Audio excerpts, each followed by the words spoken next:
Welcome to Spooky Bear, where darkness whispers your name. And today, please enjoy The Grief Clock. Sarah Chalmers cradled the small, dust-brown box in her lap as she sat on the edge of the hospital bed. Her son, Noah, had been gone 2 days, and already the world felt hollowed out, as though daylight poured through a fractured shell. She hadn't expected a package. Her father, Jack Chalmers, had abandoned them 20 years ago, swallowed by some private sorrow Sarah never dared understand. Inside the box lay a mantel clock, its brass face dulled to bronze by time. The wood was mournful teak, intricately carved with curling vines that seemed almost alive. A note lay beneath the clock, written in her father's precise hand.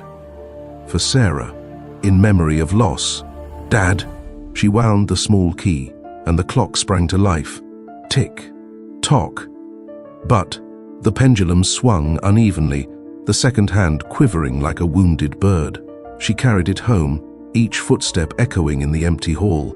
That night, Sarah half slept on the sofa, the clock set on the mantel. At 2:03 a.m., it clicked once. Tick. She jolted awake, heart stuttering. A lantern-bright memory flashed behind her eyelids, Noah's chubby hand slipping from hers on the curb as the bus rounded the corner. She gasped, clutching at her chest. Moments later, the clock clicked again. Tick. This time, she saw him on his 3rd birthday, a red cape tied around his neck, soaring down the hall, his high-pitched laugh chasing her. She blinked, swallowed the memory, and rose. She tried resetting the hands to midnight, but the clock's face refused to budge. Over the next hour, each tick dragged another memory, the last bedtime story, the soft press of his head on her shoulder, the dull ache when she whispered goodnight and he didn't wake. She pressed her shaking fingers to the glass face, and the pendulum stilled. Silence. Relief and dread sang together in her veins. In the following days, the clock became her reluctant companion. It ticked, only when her sorrow ran deepest, at the edge of sleep, just before tears gathered behind her eyes. Each tick peeled open another wound.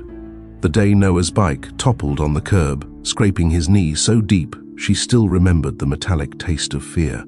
The ambulance's cold lights reflected in her rain-soaked hair, his small body lit from below. The hush inside the ICU, the beeping monitors that outlasted her sobs. Friends stopped calling. "How are you?" They no longer asked. Their vacant concern made her feel abandoned all over again. One afternoon, in a desperate bid for normalcy, she set the clock in her bedroom and lay down to rest. But the ticks grew loud, a furious drumbeat of memory, until she bolted upright at 3:21 p.m. Her bedroom door creaked. She froze. In the doorway stood a slender shape, half in shadow. Her breath caught. Then it receded. Her husband, James, coming in from work. She laughed, a broken sound. "Just sleepwalking," she told him. Sarah researched the clock's maker, Baroque timepieces of the late 1800s, rumored to be cursed. But she found no record of one that measured sorrow rather than hours. She tried logic. She recalibrated the pendulum bob, replaced the springs, even disassembled the gears, only to find each component etched with fine spiral grooves that pulsed beneath her fingertips, as though alive. She reassembled the clock, praying for normal, a tick-tock. But when she wound it, it hummed low, and the second hand jolted into motion. Oh, tick, unbound by time. By the end of the week, the ticks invaded her dreams. She'd awaken in a cold sweat, convinced Noah's ghost hovered beside her, waiting for one more bedtime kiss. She pounded the side table, whack, and the clock's chime echoed, then slammed into silence. The hush pressed in, a cathedral of emptiness, phantasmal and final. One storm-soaked night, Sarah sat on the floor, knees drawn to her chest. Rivulets of rain slapped the window pane. She wound the clock once more, voice trembling. "Please, no more." The hands spun wildly. 4, 5, 6, then snapped to a halt on the 12.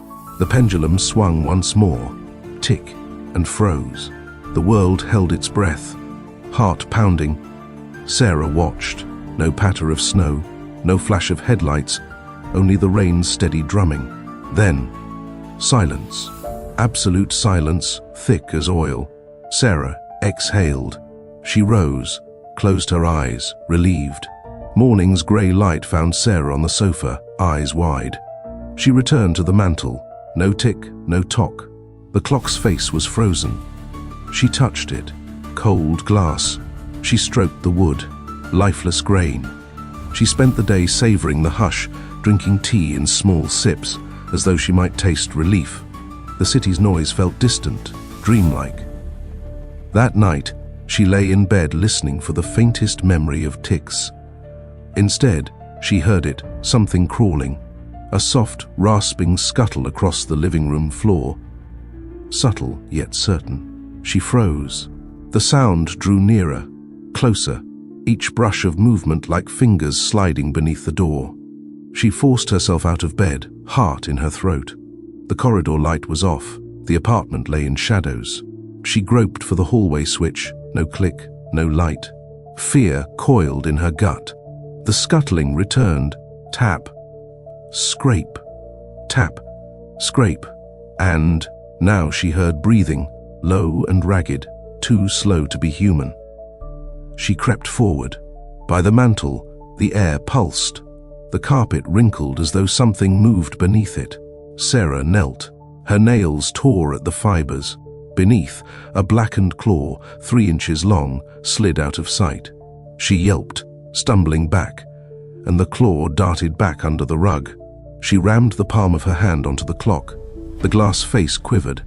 A single tick echoed like a gunshot. The lights flickered, and in the wavering glow she saw them, long, angular shapes sprawling across the walls, limbs branching out like fat, pulsing roots. Each silhouette watched her with empty hollows where faces should be. Their breathing filled her ears, an orchestra of despair. Sarah grabbed the clock, hefted it. It felt impossibly heavy, a tether to the nightmare. She hurled it toward the figures. The case smashed against the wall. It shattered, splinters of wood and shards of glass drifting like fragments of memory. But the shadows only recoiled briefly, then pressed forward, shapes spilling off the walls, filling the room.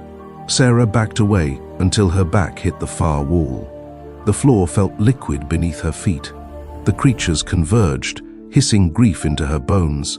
1,000 voices rose, her own voice, Noah's gurgle, her father's whispered regrets, until sound and sorrow fused into a single unbearable chord.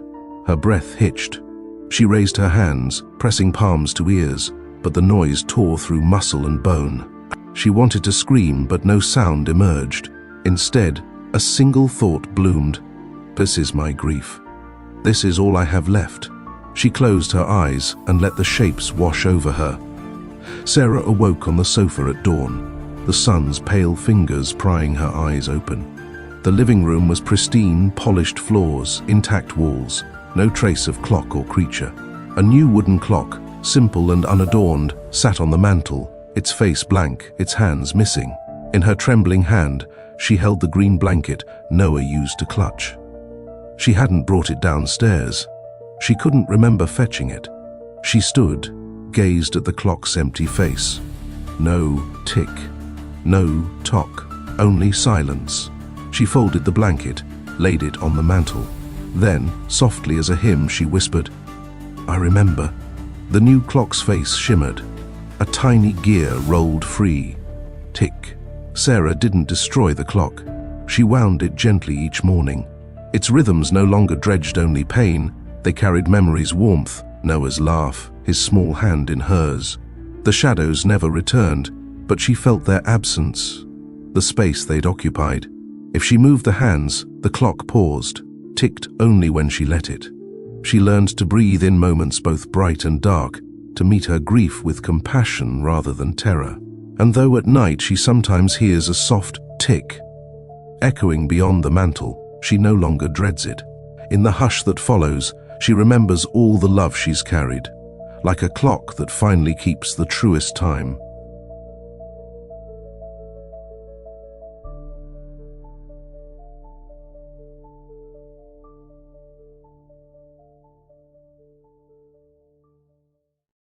Sleep is a luxury, and you've just run out.